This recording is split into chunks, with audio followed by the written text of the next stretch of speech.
best not think about how much work they've put in to get to this point. That would be difficult to... When I see that you are both straight and training on the same stretch of water at Putney all year on that championship course, Putney up to Chiswick and Kew and beyond and back.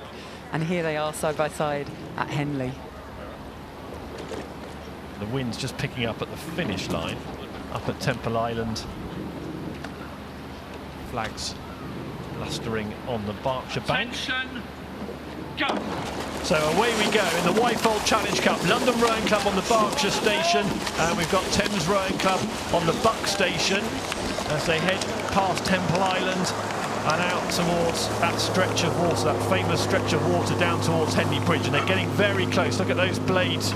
I'm watching London, and it's going to be Thames who are asked to get back onto the Buck side of the water, and they take a think and do that. I think actually London were the boat that got impeded, if anything, and slightly lost their momentum. They decided they needed to head back, probably lost their bearings a little bit because of the course that Thames took, and London just seemed to lose a bit of their early spark there. They're level, so no drama, but that wouldn't have been the ideal start for either boat.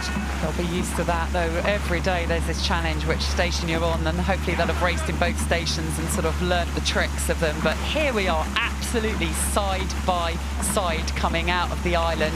Thames may be nibbling away, it's hard to say, pretty much stroke for stroke, with somebody enthusiastically charging along the bank How long does a jogger keep up with them?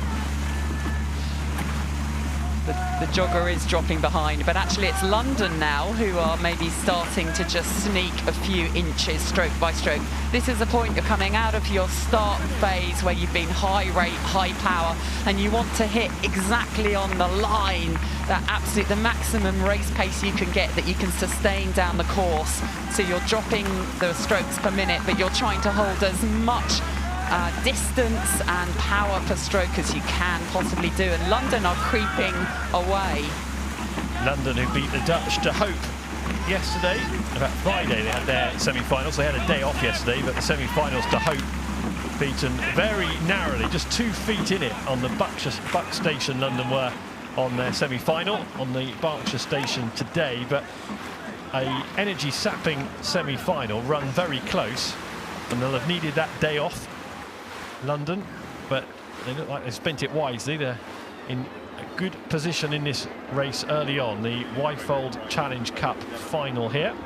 It can sometimes give you real confidence to come out the other side, to come out on top of a real lung buster by T-foot. Those are the races that you remember all your lives. Actually, London's just starting to steer in a little bit, but keeping away from the booms. I think they're coming back on track there. We call that commentator's curse. You were just talking them up, and it was their first wobble in the race, wasn't it? Back on track, I think, now, both in a good place. Sometimes you just get little washes coming from outside the course. Sometimes it's just an odd stroke that isn't, somebody doesn't quite catch the full length and just need to adjust back. But they're in a good place, and they are neck and neck, side by side. The Thames semi-final on Friday, beating Upper Thames by 2.5 lengths. So a much more comfortable victory for Thames, and I think that's why all the excitement going into this race was around Thames, because of the way they've got here. They've had some pretty emphatic wins.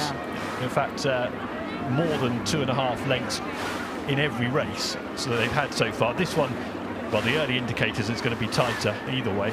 Sometimes that's difficult, because if you haven't really been tested, then you haven't learnt the lessons that the testing kind of helps you to learn. You know what move to do when you're under pressure. You know what it feels like to be down and to come through a crew, and they haven't had that experience yet this week, whereas the London crew had that incredible sort of neck and neck race with De Hoop, and that has helped them. They got a few steering adjustments. Just watching London's boat there that went quite close to the booms on the left of your picture, and then had a little waver out into the middle. You can see actually the wake, the line in the water that they leave, and it's a snaking line, isn't it? They're going back towards the booms. They're going to have to be careful here, London, because those blades are not far away from the wooden booms that you can see now on the right of your picture. whoever's steering will be really, really aware of that, painfully aware of that, and having to think about actually what is it that, you know, that's causing them. It looks like they're struggling, and sometimes, you know, again, you get this, you get a little bit sucked into the booms. Look how close they're getting now to those booms. Close. London have got a significant issue here on the Berkshire station, and this gives Thames a chance if they can take advantage. It's allowing them back, isn't it? They've got distracted by that. Something isn't quite right, and they've had to use the rudder a lot. They've had to take part of their attention away from the race onto the steering. They're still probably a bit nervous. It brings tension in, and meanwhile Thames are just careering down, focusing on their race plan and putting in their mid-race push. It's interesting to how aware Thames Rowing Club would have been of the steering problems that were going on in the London boat, because they were just ahead, so presumably there would have been a look across and they would have seen that. But Thames Rowing Club are bombing on now on the Buck station, trying to capitalise on the issues in the London boat. They can't get to the finish line fast enough based on what we've seen in the last few hundred metres. They had such a good rhythm, and it does feel it's just slightly unsettled them, those sort of steering changes, and it just adds a sort of an additional level of anxiety into you know, a high-pressure race where you are now in huge oxygen deficit. You have a lot of lactic acid in your muscles, and you've got to get your steering right, and you're being put under pressure by Thames, who are now coming and coming and coming at the crew from London. So in front of the enclosures they move into the final stage of the race, and it's still London Rowing Club, despite their wobbles and despite their shenanigans a little bit further back down. They have settled it back, they've got a decent rhythm, they seem to have navigated a better course in the last couple of 100 metres, and they're still in the lead.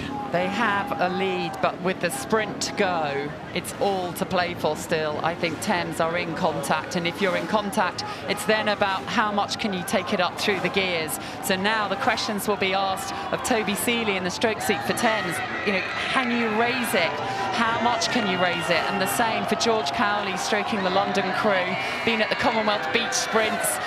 He's been distracted out on the beaches, but he's back in a boat at London for London rowing at Henley. How much can he keep that rhythm going, keep the advantage? And it looks like London are moving away at this point, coming past the enclosures.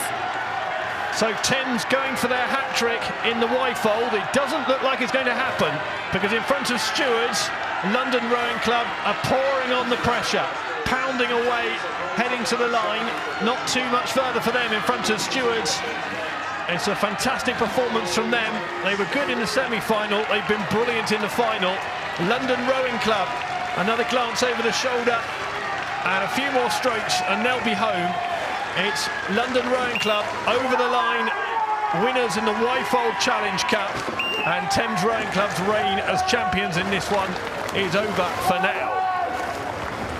That was not an easy or a comfortable row for London with their steering challenges and the pressure that Thames put them under, but they will be delighted to have wrestled back. And look at how the supporters on so many, when you know your club's racing early, you get there early to cheer them on, and that means a lot to the whole of London Rowing Club.